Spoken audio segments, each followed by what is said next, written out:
ஸ்ரீ திருவானைக்கா திருத்தல மாஹாத்மியம் இரண்டாம் பகுதி. புராண செய்திகள். பிரம்மன் அருள் பெற்றது 5 திருச்சுற்றுகளின் தத்துவம். அணு முதல் அனைத்து உயிர்களையும் படைக்கும் பிரம்மன் தனது செயல் திறமையை சிந்தித்து பார்த்தார். பெருமிதம் பூத்த நெஞ்சம் ஆணவம் என்ற கொடிய ஆளுத்தின் பயப்பட்டது. தனது திறமை அனைத்தையும் திரட்டி உருட்டி ஒரு மோகினியை படைத்தார். படைத்த படைப்பினை கடைக்கண்ணால் கண்டார். புனிதமான படைப்பு தொழில் செய்யும் பிரம்மதேவர் அறிவை இழந்தார். அவரது ஆக்கம் அது முதல் குறையுற்றது. உலக நெறி சீர்கெட்டது. உயிர்களின் வாழ்வு சீர்கெட்டது. உள்ளனவெல்லாம் பாழாக உலக இயக்கம் தடைபட்டது. பிரம்மதேவர் தன் அவலம் அறிந்தார்.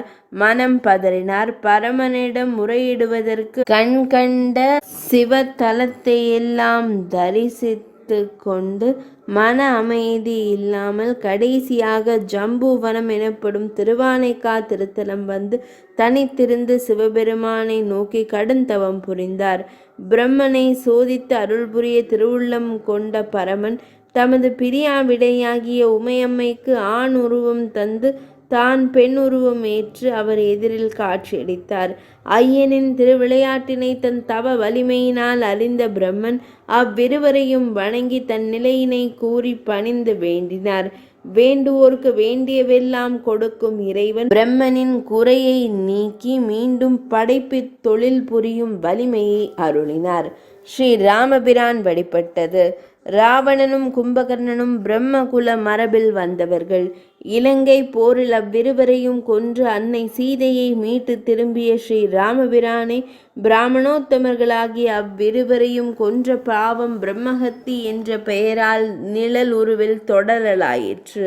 ராமபிரான் தன்னை தொடரும் இருபெரும் பேயுருவங்களால் அமைதி குலைந்து வருந்தினார்.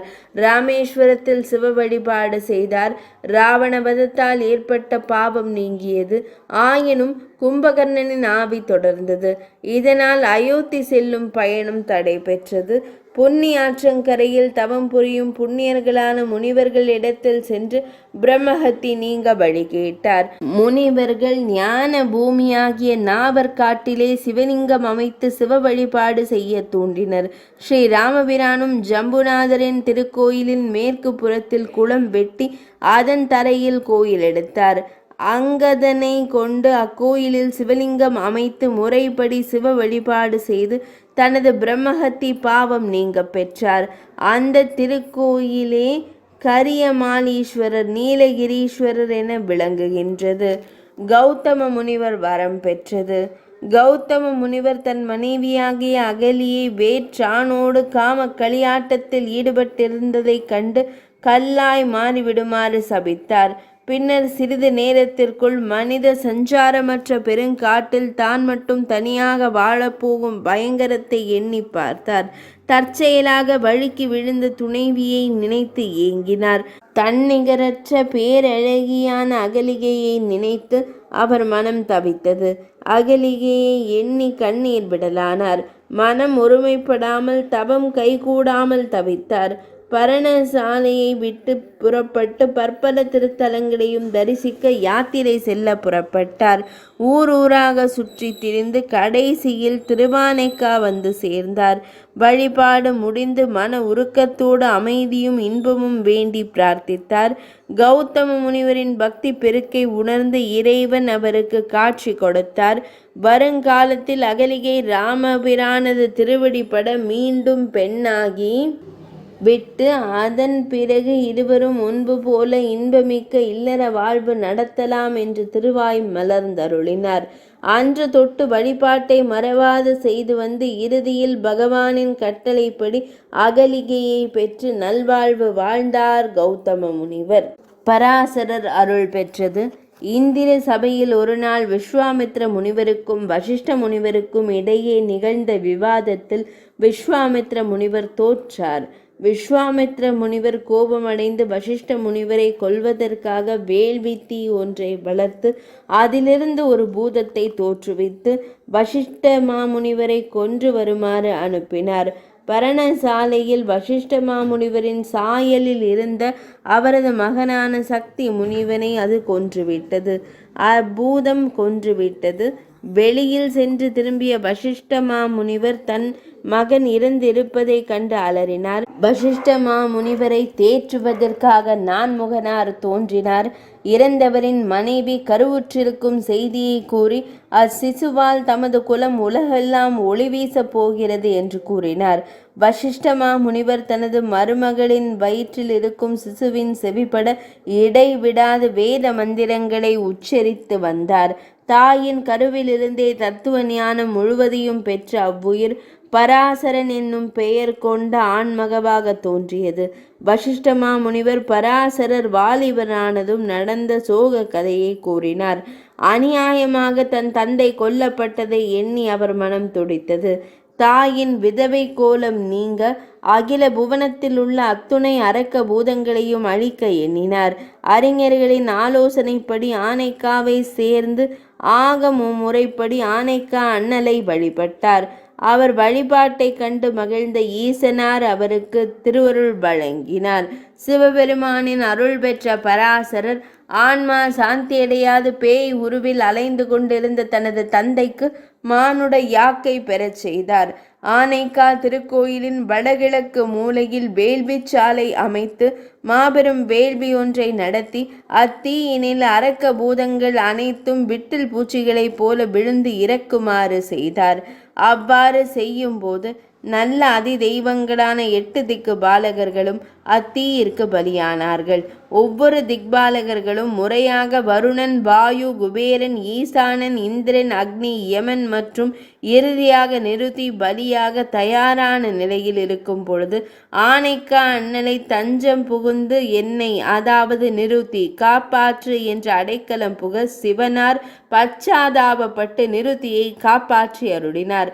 பராசரரின் யாகத்தின் பயனாக சக்தி முனிவரின் உடலை தன் பிள்ளை பராசரரின் முன் நிறுத்திய நிருதியை தீயிற்கு பலியாகாமல் பச்சாதாபப்பட்டு பெருங்கருணை கொண்டு காப்பாற்றி அருளினார். அதனால்தான் நம் ஆனைக்கா அண்ணலுக்கு பச்சாதாபேஸ்வரர் என்ற திருநாமமும் உண்டு. இந்த திருநாமத்தை அர்ச்சனை செய்யும் பொழுது அர்ச்சகர் பச்சாதாபேஸ்வராய நமக என்று வாய்மொழிவதை கேட்டு நாமும் இறைவனுடைய அருளை பெறலாம். முத்தாரம் பெற்றது. செங்கண்ணானுக்கு பின் தமிழ்நாட்டை ஒரு சோழ மன்னன் ஆண்டு வந்தான். ஒரு நாள் வெளிநாட்டு முத்து வணிகன் நட்சத்திரங்களை போன்று ஒளி வீசும் முத்து மாலை ஒன்றை கொண்டு வந்தான்.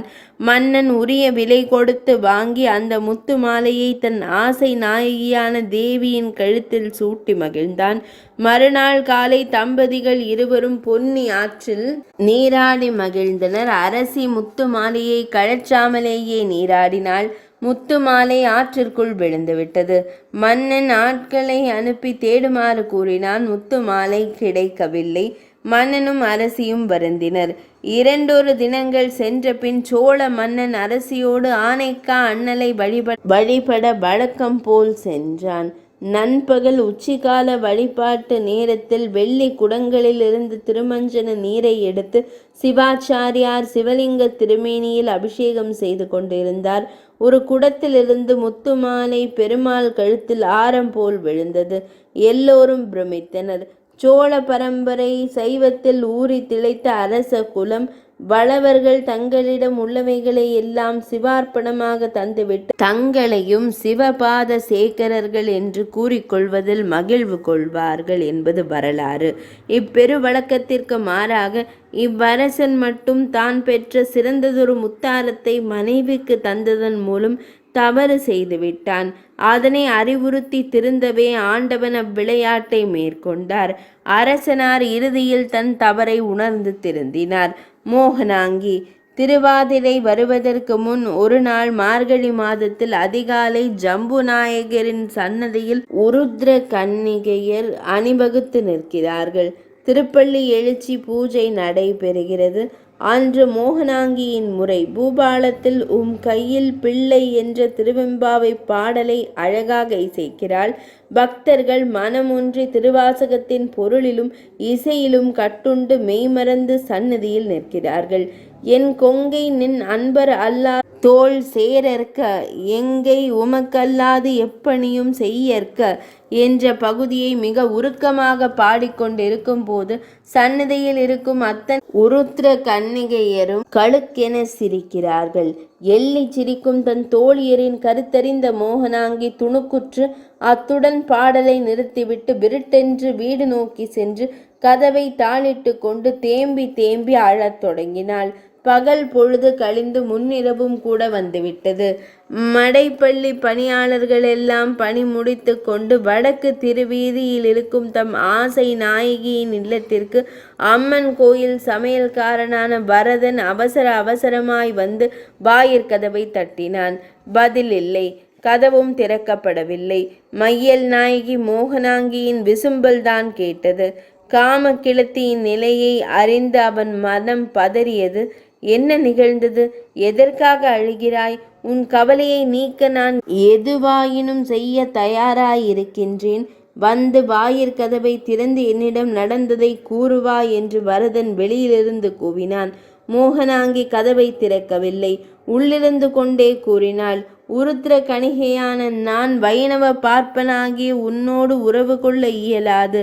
கூடா ஒழுக்கத்தால் என்னை சன்னதியில் தோழிகள் கேலி செய்து எள்ளி நகையாடும்படி ஆகிவிட்டது. அது கேட்டதும் வரதன், உனக்காக நான் எதுவாயினும் செய்கிறேன் என்றேனே என்று தன் மனநிலையை வலியுறுத்தினான். மோகனாங்கி காம பரவசமான அவன் கூறியதை நம்பவில்லை. இரவு முழுவதும் அவன் தெரு வாசலில் நின்று கேட்க, இல்லத்திற்குள் இருந்து சைவ சமய உண்மைகளை எல்லாம் உபதேசித்தாள். மறுநாள் உதய காலத்தில் சிவதீட்சை கொடுத்து சைவனாக்கி தன் இல்லத்திற்குள் புகவிட்டாள் என்று வரலாறு பேசும். அந்த தினங்களில் சிவத்தொண்டு செய்யவென்று தம்மை அர்ப்பணித்து கொண்ட கன்னி பெண்களே உருத்திர கணிகையர் எனப்பட்டனர். வேலையர் அவர்களினின்றும் வேறுபட்டவர்களாவர். எனவே மோகனாங்கி பரதனுக்கு சிவஞான உபதேசம் செய்ததும் சிவ தீட்சை கொடுத்ததும் அந்நாள் நடக்கக்கூடிய நிகழ்ச்சியே என அறிக. பிற்காலம் அவர்களின் நிலை மிக இழிந்து விட்டது. நம் நாடு செய்த தவ குறைவே. அதன் பிறகும் சைவனான பரதன் அகிலாண்ட நாயகி திருக்கோயில் மடைப்பள்ளியில் தொடர்ந்து சமையல் பணி செய்து கொண்டு வந்தான். மோகனாங்கியும் அவனோடு இணைந்து வாழ்ந்து வந்தாள். பூசகர் செருக்கு அடங்கியது. திருவானைக்காவலில் ஒரு சிவாச்சாரிய பரம்பரை இருந்தது. சிறந்த புலமை பெற்றதும் அரசனும் அடியார்களும் அள்ளி கொடுத்த பொருள் செல்வத்தாலும் குபேரர்களாகவும் இருந்தனர். இத்தகைய சிறப்புகள் பெற்றிருந்ததால் அவர்களுக்கும் ஆணவம் எழுந்தது. சிவாச்சாரியார்கள் உறவினர் இல்ல விசேடங்களுக்கு பரிசல் மூலம்தான் சென்று வந்தனர். ஒரு நாள் அந்தணர் ஒருவர் இல்ல விசேஷத்திற்கு செல்வதற்காக சிறு பையன் ஒருவனை மட்டும் விட்டுவிட்டு மற்ற அனைவரும் புறப்பட்டனர். பரிசலில் செல்லும் போது வெள்ளம் ஏற்பட்டு பரிசல் கவிழ்ந்தது. ஆண் பெண் குழந்தைகள் அனைவரையும் அப்பயங்கர வெள்ளம் விழுங்கி ஏப்பமிட்டது. அப்பெருங்குலம் அடியோடு அழிவதை விரும்பாத இறைவன் அசரீரியாய் ஆணையிட அதன்படி அழிவை தேடி சென்ற அந்தணர்கள் விட்டு சென்ற ஒரே சிறுவனை அர்ச்சகராக்கி அண்மையில் உள்ள திருப்பரியலூர் சிவாச்சாரியார்களை அழைத்து குடியமர்த்தி ஒழுங்கு செய்தார். அந்த பயங்கர நிகழ்ச்சியின் மூலமாக ஆணவம், அகம்பாவம், திமிர் இவற்றின் முடிவு இதுதான் என்பதை உலகிற்கு உணர்த்தவே இறைவன் இவ்வாறு செய்தார். இரண்டாம் பகுதி இனிதே நிறைவடைந்தது.